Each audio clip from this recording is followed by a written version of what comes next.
Kurdo, dîroka xwe nas bike. Tu kî ev çend hezar sale tu li ser vê axeyî û te di dîroka mirovahiyê de çi kiriye? Bersiva van pirsan û bi sedan pirsên din tevan di vê berhemê de ne.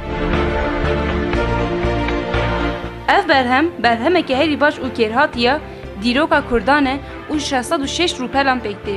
Ev berhem mijarên bingeha navê Kurd, wateya wî û dîroka derketina wî, bingeha navên med û mîtanî, baweriyên Kurdan, jiyana wan li gor van baweriyan, daheynana nivîsa mêxî û Kurdî û kifşbûna wê, destanên hezar salî, derketina gelên Akadî, Babilî, Asurî, Fars û Ermeniyan li ser sînoreyê Kurdan û destpêkirina şeran di navbera wan de li xwe digire.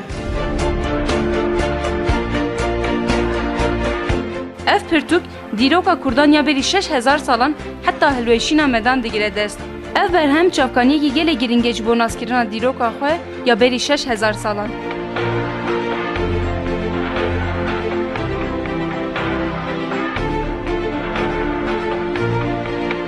Tu jî bixwîne xwe nas bike ka tu kî yî.